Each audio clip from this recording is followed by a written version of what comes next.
Hello guys, welcome to my channel. कैसे हैं आप लोग? उम्मीद करता हूँ आप सभी अच्छे होंगे और अपनी तैयारी बहुत ही अच्छी तरीके से कर रहे होंगे, क्योंकि समय कम है और तैयारी बहुत ज़्यादा करनी है। और आप जो है ऑब्जेक्टिव सेशन को जो ही अटेंड कर रहे होंगे मेरे कथना अनुसार, क्योंकि ऑब्जेक्टिव सेशन अगर ज़्यादा अटेंड करेंगे तो ज़्यादा जो है आप सिलेबस कवर कर पाएंगे। अगर आप थ्योरी पोर्शन पढ़ते रहेंगे तो थ्योरी ही पढ़ते रह जाएंगे और आपका कोई भी सब्जेक्ट अच्छे से कवर नहीं हो पाएगा।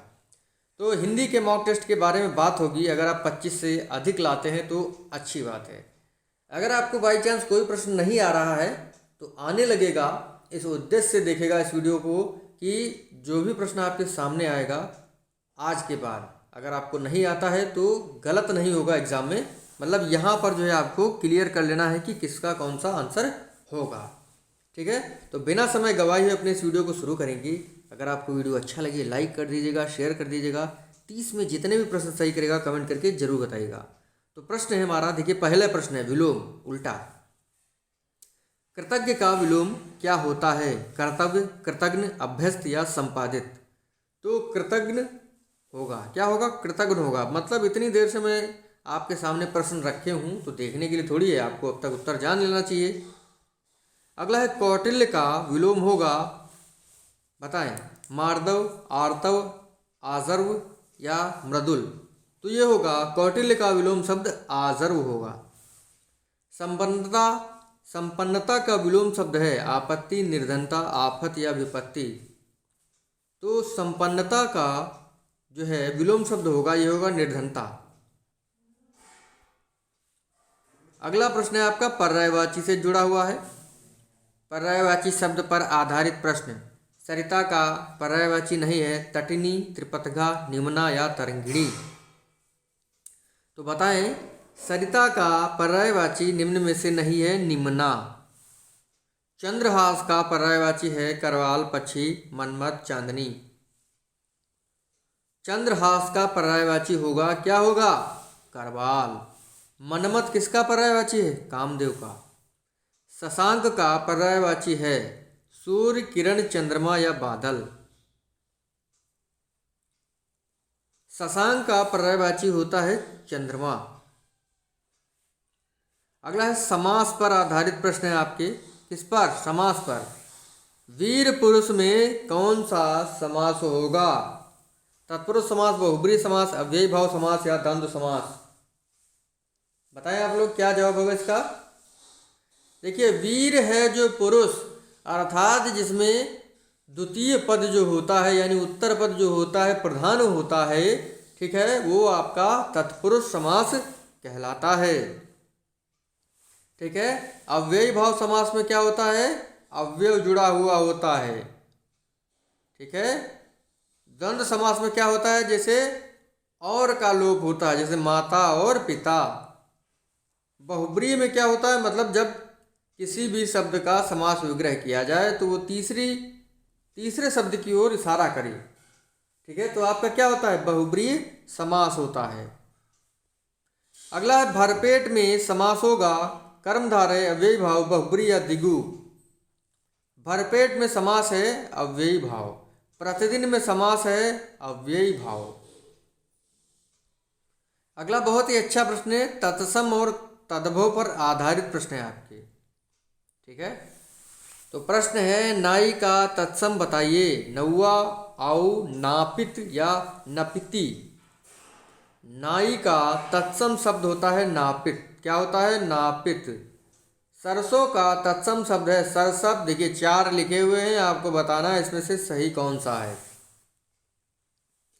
तो पहला वाला जो लिखा हुआ है आपका, ठीक है, ये बिल्कुल सही होगा। अगला प्रश्न है चश्मा किस भाषा का शब्द है? फारसी, अरबी, पुर्तगाली, अंग्रेजी? चश्मा किस भाषा का शब्द है? फारसी। निम्न में से शुद्ध वर्तनी बतानी है। भागीरथी, भागीरथी लिखना है। कौन सा एकदम सही लिखा हुआ है आपको ये बताना है भैया कमेंट करके। और 30 में से कितने प्रश्न सही करे हैं बिल्कुल बताएं जरूर, और लाइक करना मत भूलें वीडियो को। शुद्ध वर्तनी है, कौन सा ऑप्शन आपका सही होगा? बी वाला, भागीरथी।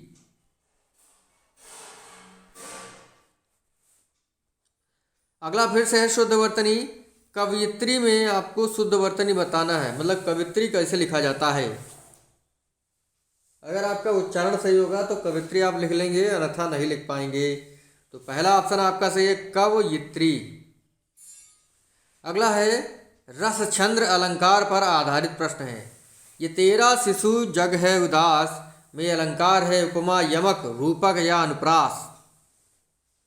बताएं क्या होगा इसका जवाब।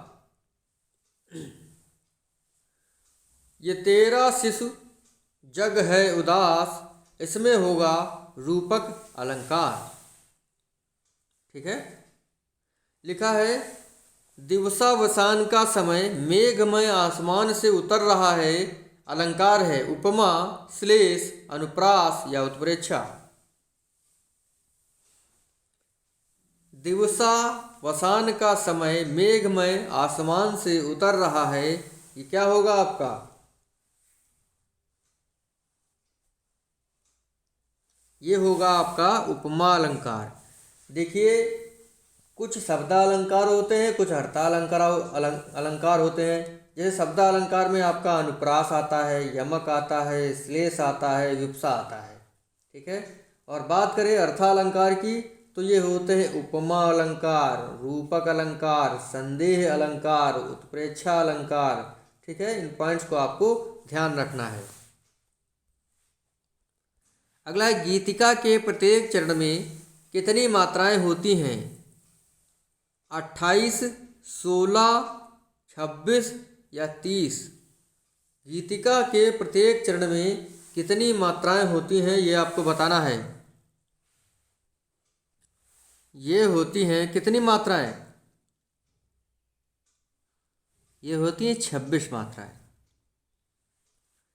अगला है रत्नाकृत गंगा अवतरण किस छंद में लिखा गया है। सवैया रोला बरबे या छप्पय। रत्नाकार कृत जो गंगा अवतरण है ये किस छंद में लिखा गया है। ये लिखा गया है रोला। अगला है किस रस का संचारी भाव उग्रता गर्व हर्ष आदि होता है। वीर रस, श्रृंगार रस, वात्सल रस या रौद्र रस। किस रस का संचारी भाव उग्रता गर्व व हर्ष होता है। ये होगा वीर रस।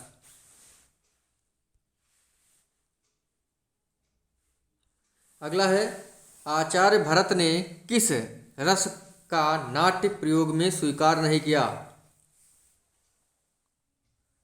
आचार्य भरत ने किस रस को नाट्य प्रयोग में स्वीकार नहीं किया है। शांत रस, करुण रस, भयानक रस या अद्भुत रस। बताएं। तो ये स्वीकार नहीं करे हैं शांत रस को।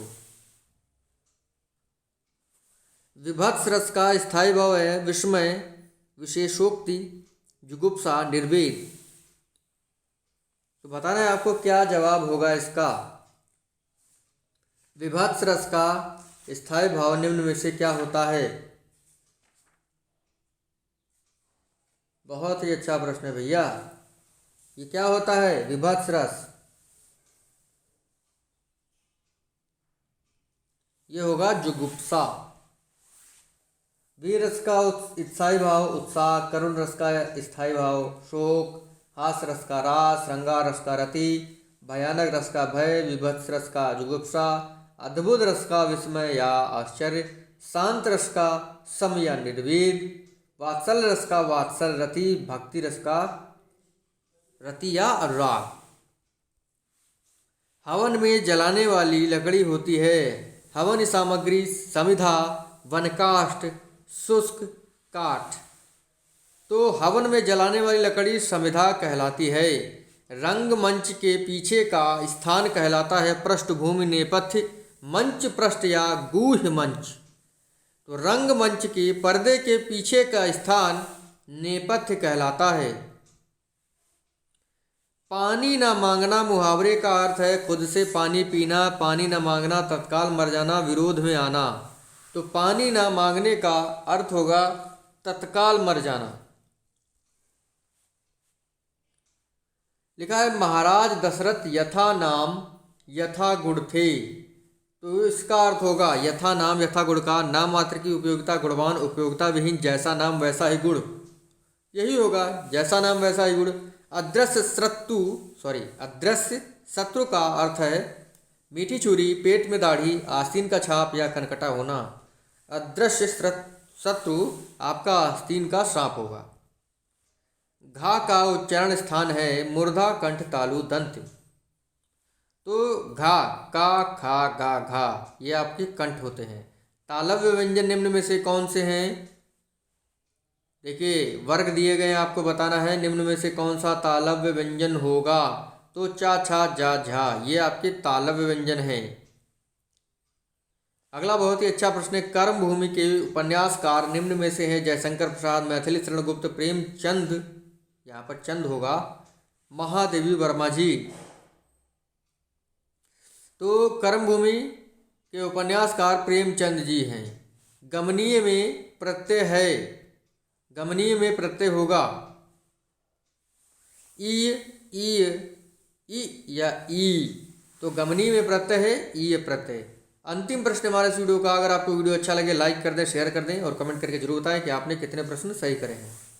आदर्श दंपति उपन्यास के रचनाकार हैं अशोक मेहता, लज्जा मेहता या तारक मेहता या भोले राम मेहता। लज्जा राम मेहता, भोले राम मेहता, अशोक मेहता या तारक मेहता। तो ये हैं लज्जा राम मेहता जी, ये आदर्श दंपति उपन्यास के रचनाकार हैं। बी ऑप्शन आपका इसमें एकदम बहुत ही अच्छी तरीके से सही है। तो इसी प्रकार से हमारे आज के 30 प्रश्न हिंदी के समाप्त हुए। मिलेंगे आपसे अगली वीडियो में, तब तक के लिए जय हिंद, जय भारत। कमेंट करके जरूर बताएं कि आपने 30 में से कितने प्रश्न सही करे हैं। धन्यवाद दोस्तों।